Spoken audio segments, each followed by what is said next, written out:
नाज़रीन आदाब, आप देख रहे हैं INN चैनल। मैं हूं शेख अहमद अली। आज की खास बात में हम देखेंगे कई अहम कौमी और बैनुल अक़वामी खबरें। सबसे पहले बात बेरोजगारी की। कोविड पर रोकथाम के लिए पिछले साल लगाए गए लॉकडाउन के चलते नॉन फार्म लेबर वर्कफोर्स में शामिल लोगों की तादाद बहुत कम रह गई है। माली साल 2019-20 के औसत के मुकाबले इस साल फरवरी में बेरोजगारों की तादाद 1 करोड़ 10 लाख ज्यादा रही है।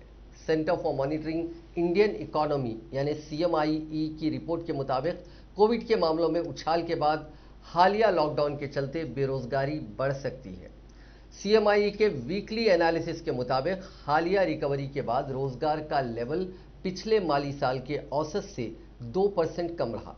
जहां तक खेती किसानी से बाहर के सेक्टर्स में रोजगार की बात है तो वहां उसमें पूरी रिकवरी होने में 4% की कमी रह गई है। बड़ी बात यह है कि कहीं कोविड के केसेस में हालिया उछाल के चलते होने वाले लॉकडाउन से रोजगार के मौकों में ज्यादा कमी ना है। बिजनेस और इकोनॉमिक रिसर्च फर्म CMIE के मुताबिक कोविड के चलते हुए लॉकडाउन की वजह से जिन 1 करोड़ 10 लाख लोगों को रोजगार से हाथ धोना पड़ा, उनमें कारोबारियों से लेकर नौकरी पेशा लोग और दिहाड़ी मजदूर तक शामिल हैं। 2019-20 के रोजगार के औसत आंकड़ों के मुकाबले इस साल फरवरी में रोजगार का जो आंकड़ा रहा, उसके मुताबिक इस दौरान 30 लाख कारोबारियों, 38 लाख नौकरी पेशा लोगों और 42 लाख दिहाड़ी मजदूरों का रोजगार छिना है।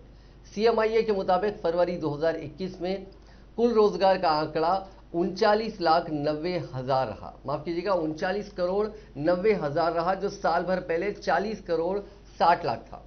इस हिसाब से पिछले एक साल में 70 लाख लोग बेरोजगार हुए। इस रिसर्च फर्म के मुताबिक रोजगार में सेटिस्फैक्शन की बात करें तो साल भर पहले वाले हालात अभी नहीं है। CMIE के मुताबिक खेती किसानी में अक्सर डिस्गाइज्ड अनएम्प्लॉयमेंट होती है, मतलब खेती के काम में अक्सर जरूरत से ज्यादा लोग लगे होते हैं। वहां प्रोडक्शन का लेवल पहले से कम होता है और दूसरे सेक्टर्स में रोजगार जाने से वहां के लोगों का यहां आना बढ़ जाता है। इसीलिए खेती किसानी से बाहर के सेक्टर्स में रोजगार का फिर से बढ़ना जरूरी है।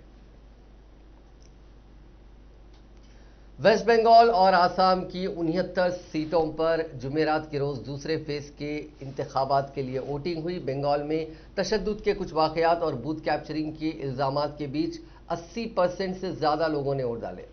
इलेक्शन कमीशन के मुताबिक शाम 6 बजे तक बंगाल में 80.43% और आसाम में 74.64% पोलिंग हुई। बंगाल में पहले फेज में 79.79% और आसाम में 72.14% वोटिंग हुई थी। इस बीच ममता बनर्जी, जो वेस्ट बंगाल की वजीर आला है, उन्होंने वजीर आजम नरेंद्र मोदी और वजीर दाखिला अमित शाह पर बड़े इल्जाम लगाए। उन्होंने कहा कि PM मोदी इलेक्शन डे के दिन यानी इंतखाबात वाले दिन वेस्ट बंगाल में इंतखाबी मुहिम कैसे कर सकते हैं। ममता बनर्जी ने इल्जाम लगाया कि अमित शाह सीधे मरकज के भेजे सिक्योरिटी फोर्सेस को अहकाम दे रहे हैं। ये इलेक्शन कमीशन के मॉडल कोड ऑफ कंडक्ट की खुली खिलाफ वर्जी है। इसके बाद वजीर आला ममता बनर्जी व्हील चेयर पर उन इलाकों में पहुंची और लोगों से बातचीत की। ममता ने कहा कि उत्तर प्रदेश और बिहार से आए लोग माहौल खराब कर रहे हैं, बाहरी गुंडे वोटिंग को मुतासिर कर रहे हैं।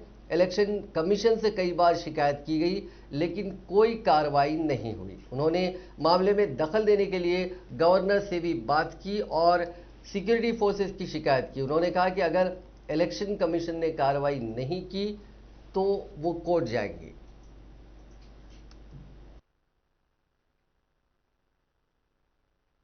You must know, an Home Minister, how the women journalists are being heckled by BJP workers also in every rally. Please take care and tell your people to control your gundas.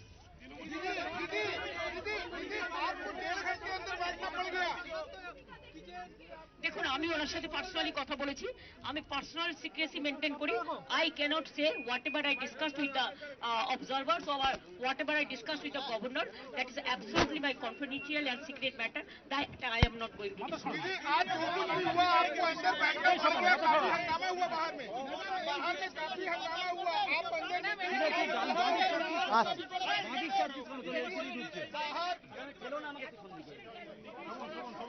बाहर हंगामा होता रहा, central court की वो चुप रही है। तो आप पूछो ना वो क्या करेगा बेचारा। वो लोग तो सेंट्रल फोर्सेस है, हम उसको लिए हम I am proud of them, हम उसको हमारा ब्रदर सिस्टर मानते हैं, लेकिन वो तो होम मिनिस्टर।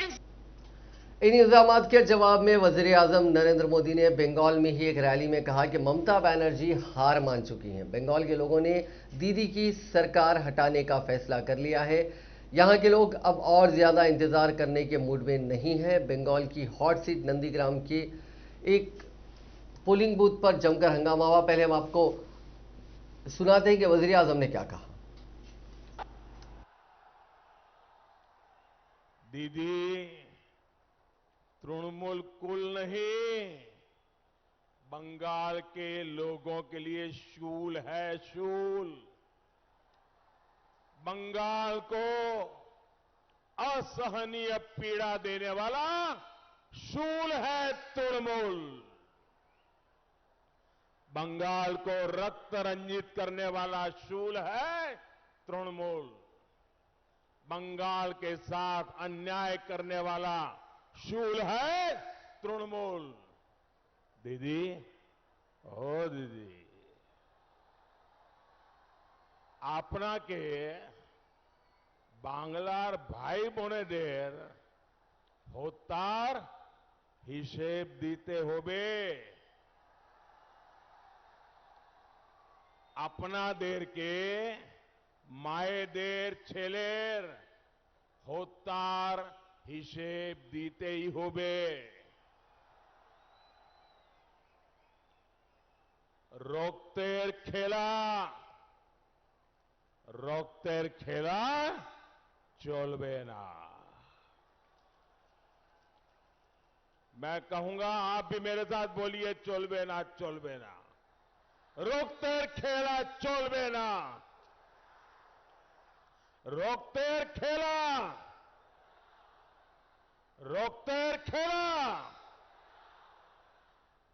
অত্যাচারের খেলা চলবে না, চলবে না। অত্যাচারের খেলা চলবে না, চলবে না। ভ্রষ্টাচারের খেলা চলবে না, চলবে না। অত্যাচারের খেলা চলবে না, চলবে না। भाई और बहनों, बीते कुछ समय में दीदी के फैसले बंगाल की राजनीति का सबसे बड़ा ओपिनियन पोल भी बन गया है और एग्जिट पोल भी बन गया है। दीदी का हर एक्शन देख लीजिए, सब कुछ स्पष्ट नजर आता है। शुरुआती रुख पता चला।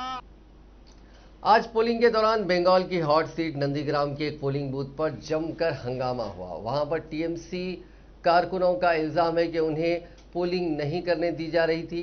वहीं नंदीग्राम के कमलपुर के पास बीजेपी उम्मीदवार शुभेंद्रो अधिकारी के काफिले पर हमला हुआ। हमले में मीडिया की गाड़ियों को नुकसान पहुंचा। शुभेंद्रो ने इल्जाम लगाया कि ये पाकिस्तानियों का काम है।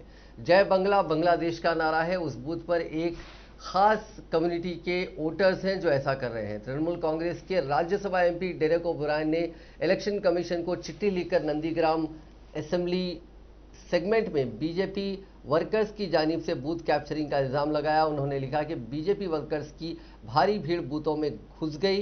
बीजेपी वर्कर्स ईवीएम में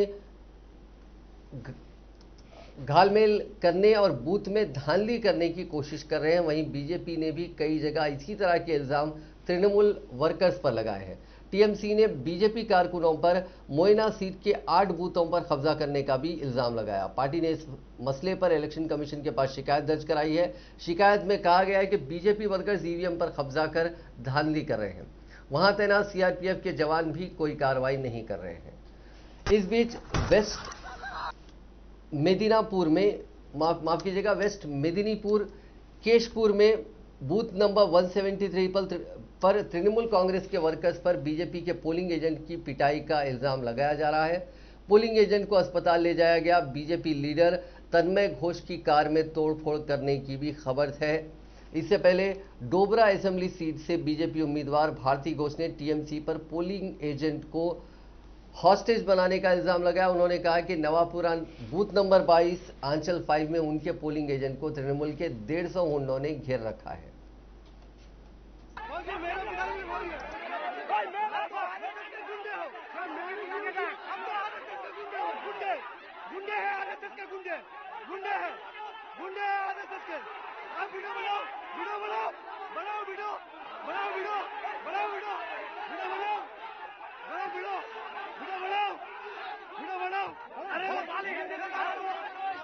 आप तो फौजी हो, मुंह से गाली क्यों निकलते?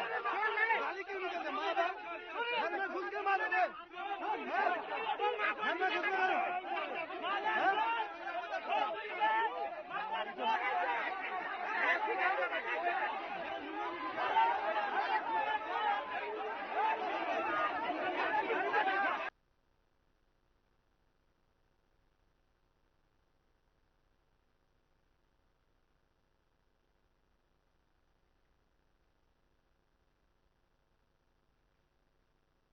गाड़ी बैक करो, साथ में बैक करो।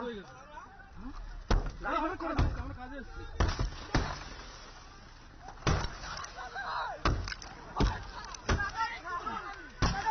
আমরা কাজে এসেছি। দাদা আমরা কাজে এসেছি। গাড়ি ব্যাক করো। আরে গাড়ি আমাদের পাঠিয়েছে আমাদের। আরে আপনি বলুন না। আপনার নিশ্চিত থাক। আমি বন্ধ হচ্ছি না। আপনি বলুন যে তৃণমূল বলে। কথা বলুন দিচ্ছেন না দাদা। আরে আপনি বলুন না যে তৃণমূল বলে।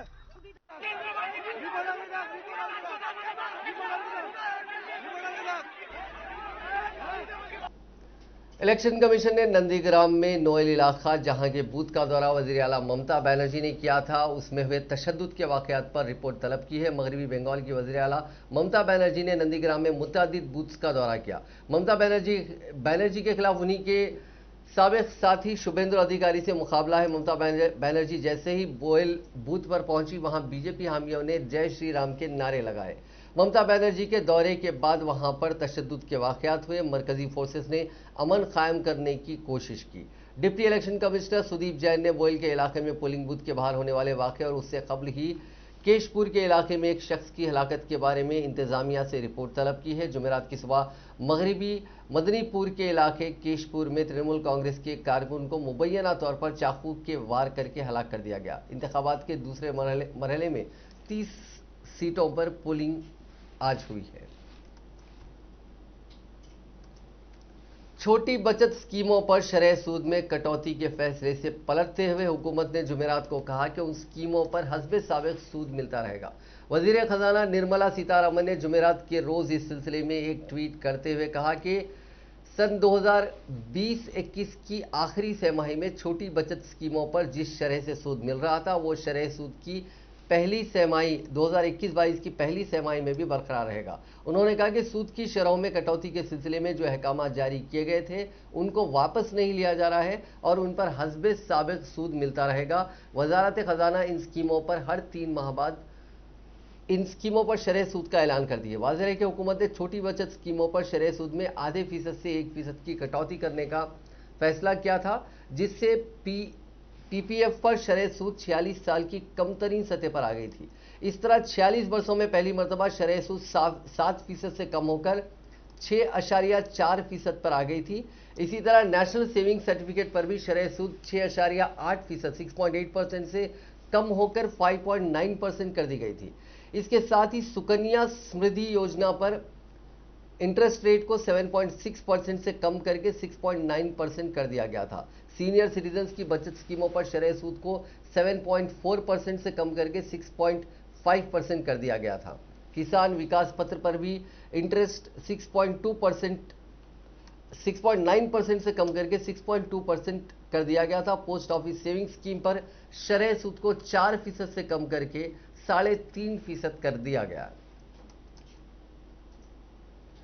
कांग्रेस की जनरल सेक्रेटरी प्रियंका गांधी वाड्रा ने जुमेरात को मरकजी वज़ीर खजाना निर्मला सीतारमन को हुकूमत की जानिब से 24 घंटों के अंदर ऐलान करदा छोटी बचत स्कीमों पर नई सूद की शरह वापस लेने पर तंज करते हुए ये पूछा कि वाकई ये गलती थी या इलेक्शन पर मबनी इकदाम? प्रियंका गांधी ने ट्वीट करते हुए कहा कि सच में सीतारमण हुकूमत हिंद की स्कीमों पर सूद की शरहों को कम करने का हुक्म जारी करने में कोई गलती हुई थी या इंतखाबात के पेश नज़र उसे वापस ले लिया गया?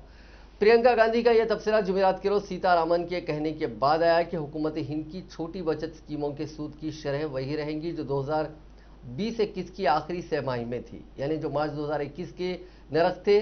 गलती से जारी हुक्म को वापस लिया जाएगा। चारशंबे के रोज वजारत खजाना ने छोटी बचत स्कीमों पर शरह सूद में आधे फीसद से 1% की कटौती करने का फैसला किया था। मुल्क की मईशत में लगातार सुधार हो रहा है। यही वजह है कि मार्च में जीएसटी यानी गुड्स एंड सर्विसेज टैक्स के कलेक्शन ने नया रिकॉर्ड बनाया है। सरकारी डेटा के मुताबिक मार्च में जीएसटी कलेक्शन 1,23,902 करोड़ रुपए रहा। एक साल पहले इसी पीरियड के मुकाबले इसमें 27% की ग्रोथ रही। मार्च 2020 में जीएसटी कलेक्शन 97,590 करोड़ रुपए 97,590 करोड़ रहा।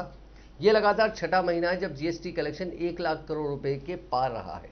वजारत फाइनेंस ने कहा कि जीएसटी लागू होने के बाद मार्च 2021 में अब तक का सबसे ज्यादा टैक्स कलेक्शन रहा है। साथ ही पिछले 5 महीनों से जारी तेजी का ट्रेंड भी बरकरार है।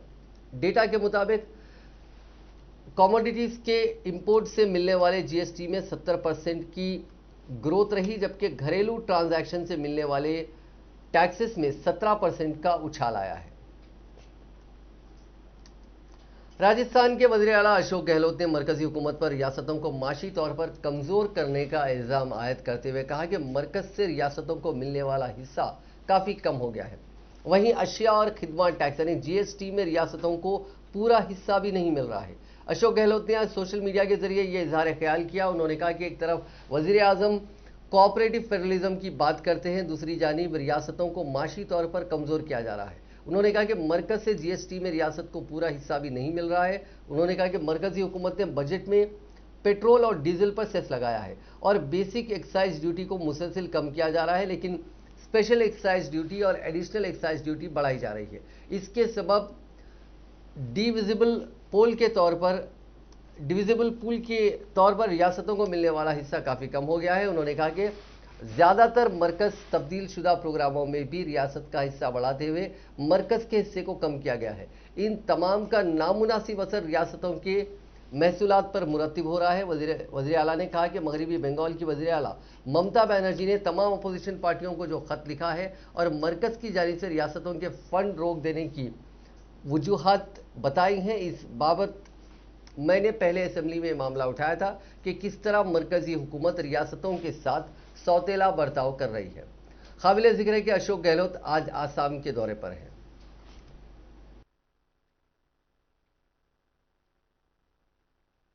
आग लगी हुई थी, पता नहीं क्या होगा आने वाले वक्त, ये माहौल था। उस माहौल में जिस प्रकार से इंदिरा जी ने अपनी जान दे दी तो खालिस्तान निकाल दिया। राजीव गांधी जी ने बहुत ही मेटिकुलसली सोच करके जो फैसले किया असम अकॉर्ड का, वो भी इतिहास बन गया। क्योंकि सरकार चली गई कांग्रेस की, परंतु असम बच गया और नई सरकार बनी आसू की। उसके बाद में तरुण गोगोई साहब का चीफ मिनिस्टर बने, तब भी मैं आया था 2000 के अंदर, जब मैं मुख्यमंत्री था राजस्थान का।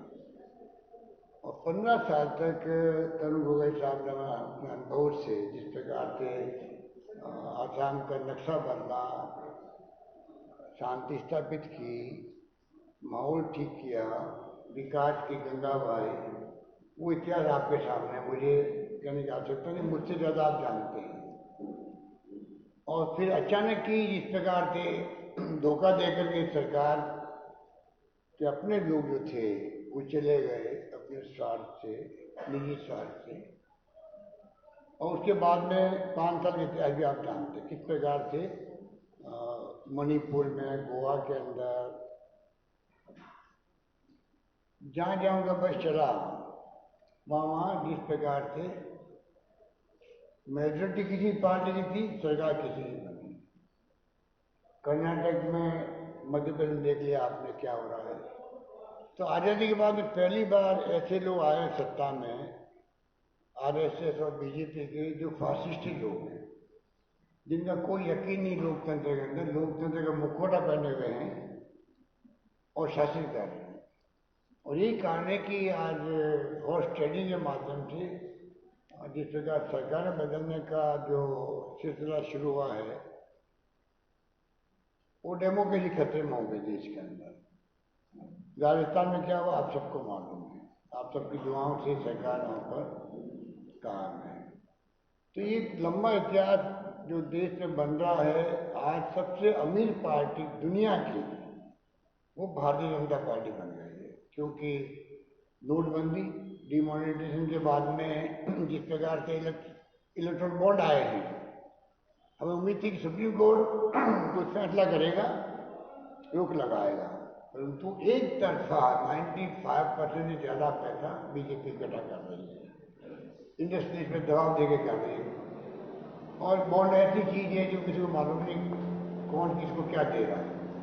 उन हालातों के अंदर देश चल रहा है, ये बहुत चिंता का विषय बना हुआ देश के लिए। एक तरफा साधन उनके पास में, इसलिए मैंने कहा पूरे वर्ल्ड की सबसे अमीर पार्टी बीजेपी। असम के अंदर आग लगी हुई थी, पता नहीं क्या होगा आने वाले वक्त, ये माहौल था। पंजाब के वज़ीर आला कैप्टन अमरिंदर सिंह ने इंतखाबी मंशूर का मजीद एक वादा पूरा करते हुए आज रियासत के तमाम सरकारी बसों में खवातीन को मुफ्त सफ़र करने की सहूलत का वर्चुअल तौर पर आगाज़ किया। उन्होंने आज कहा कि हुकूमत ने 85% रिकॉर्ड वादे पूरे किए हैं और 100% वादों को वफा करने की तरफ हम आगे बढ़ रहे हैं। फिलहाल जिन रियासतों में इलेक्शन हो रहे हैं उनमें भी दूसरी पार्टियों की जानिब से खवातीन को मुफ्त बस सफ़र के वादे किए जा रहे हैं। हर कोई खवातीन को बाइख्तियार बनाने की बात कर रहा है। उन्होंने कहा कि उनकी हुकूमत ने खवातीन को बाइख्तियार बनाने की सिमत में ठोस इक़दाम किए हैं। खवातीन के लिए टिकट की शरहों में 50% कमी का वादा किया था, लेकिन उससे एक कदम आगे बढ़ते हुए इस सहूलत को बिल्कुल मुफ्त कर दिया गया।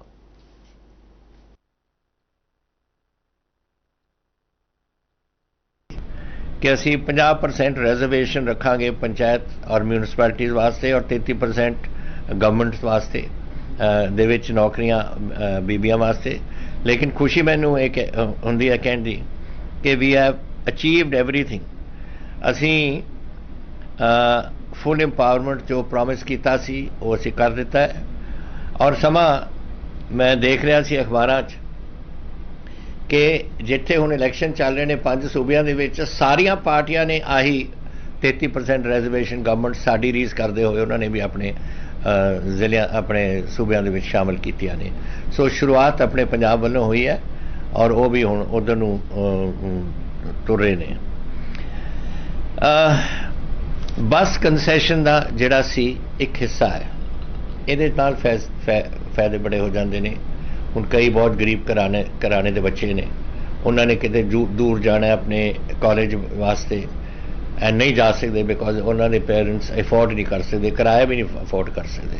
ਤਾਂ ਇਸ ਕਰਕੇ ਬਹੁਤ ਲੋੜ ਸੀ ਸਾਨੂੰ ਇਸ ਦੀ। ਦੈਨ ਦੂਜੇ ਪਾਸੇ ਗਰੀਬ ਐਨੀ ਜਨਤਾ ਹੈ, ਉਹਦੇ ਵਾਸਤੇ ਵੀ ਅਸੀਂ ਦਿਸ ਇਜ਼ ਕੋਈ ਇੰਪੋਰਟੈਂਟ ਇਸ਼ੂ ਬਣ ਗਿਆ ਉਹਨਾਂ ਦੀ ਲਾਈਫ ਦੇ ਵਿੱਚ, ਜਿਹਦੇ ਨਾਲ ਉਹਨਾਂ ਨੂੰ ਕੋਈ ਫਾਇਦੇ। ਅੱਜ ਤੁਸੀਂ ਦੇਖੀ ਸੀ ਬਠਿੰਡਿਓਂ ਇੱਕ ਬਜ਼ੁਰਗ ਬੀਬੀ ਬੋਲ ਰਹੀ ਸੀ ਔਰ ਉਹ ਕਹਿ ਰਹੀ ਸੀ ਕਿ ਮੈਨੂੰ ਪਤਾ ਨਹੀਂ ਸੀ, ਅੱਜ ਉਰੇ ਆ ਕੇ ਪਤਾ ਲੱਗਿਆ ਜਦ ਬੱਸ 'ਚ ਮੈਂ ਗਈ ਹੈ ਕਿ ਸਾਨੂੰ ਕਿਰਾਇਆ ਨਹੀਂ ਲੱਗੂਗਾ।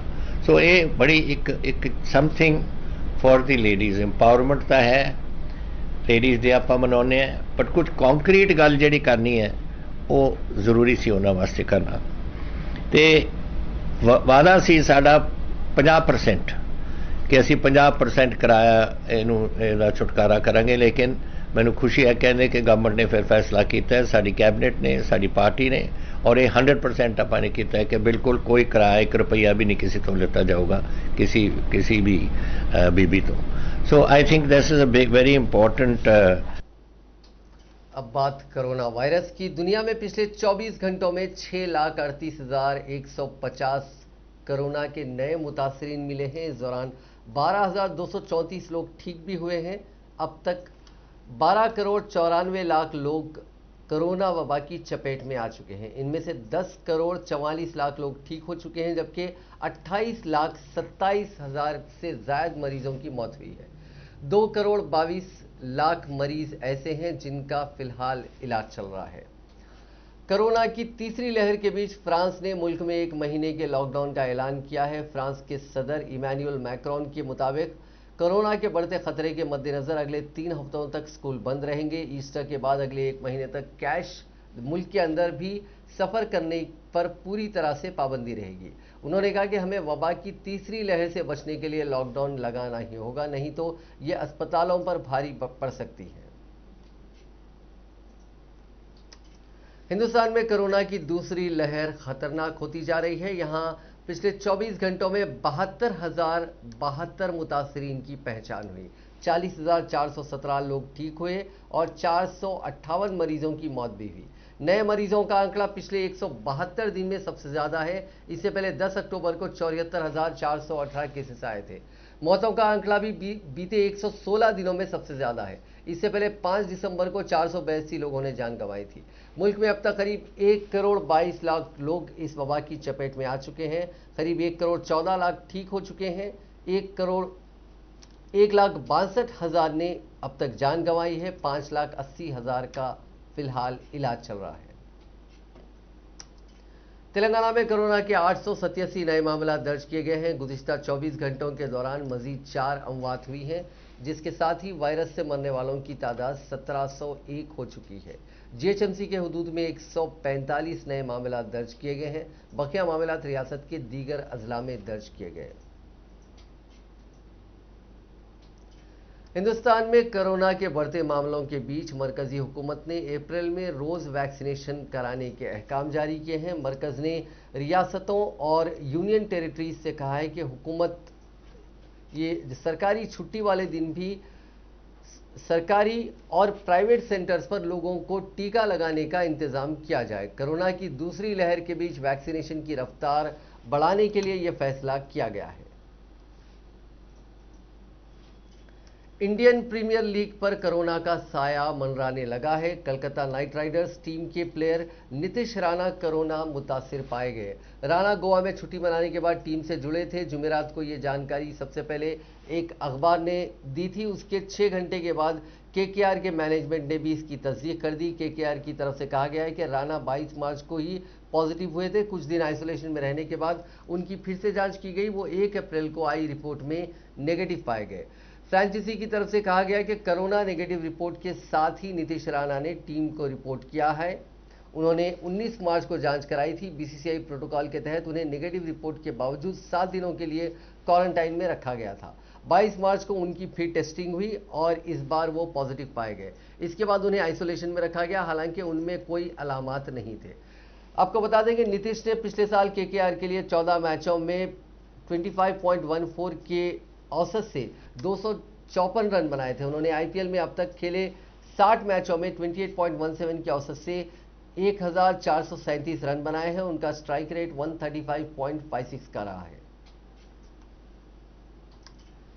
साउथ इंडिया के सुपरस्टार रजनीकांत को दादा साहेब फाल्के अवार्ड 2019 से नवाजा जाएगा। मरकजी वजीर प्रकाश जावड़ेकर ने जुमेरात को इसका ऐलान किया। इसे तमिलनाडु इंतखाबात से जोड़कर देखे जाने के एक सवाल पर उन्होंने कहा कि रजनीकांत का फिल्म इंडस्ट्री के लिए जो ताउन है, जो कंट्रीब्यूशन है, ये उसके लिए दिया जा रहा है। इसका इंतखाबात से कोई लेना देना नहीं है।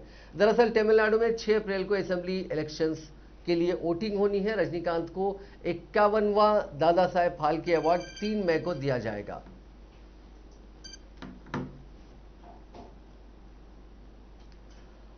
अमेरिका के साउथ कैलिफोर्निया में जुमेरात के रोज फायरिंग का वाकया पेश आया, जिसमें 4 लोगों की मौत हो गई। इसमें एक बच्चा भी शामिल है। पुलिस की जवाबी कार्रवाई में मुश्तबा शख्स को भी गोली लगी है और उसे अस्पताल ले जाया गया है। फायरिंग के मकसद का पता अभी तक नहीं चल सका। पुलिस के मुताबिक ये वाकया चारशंबे की शाम 5:30 बजे लॉस एंजलिस से साउथ की तरफ वाक़े ऑरेंज शहर की है। पुलिस अफसर जेनिफर एमेट ने बताया कि पुलिस के मौके पर पहुंचने के बाद फायरिंग शुरू हुई। जवाबी कार्रवाई में सस्पेक्ट भी जख्मी हुआ।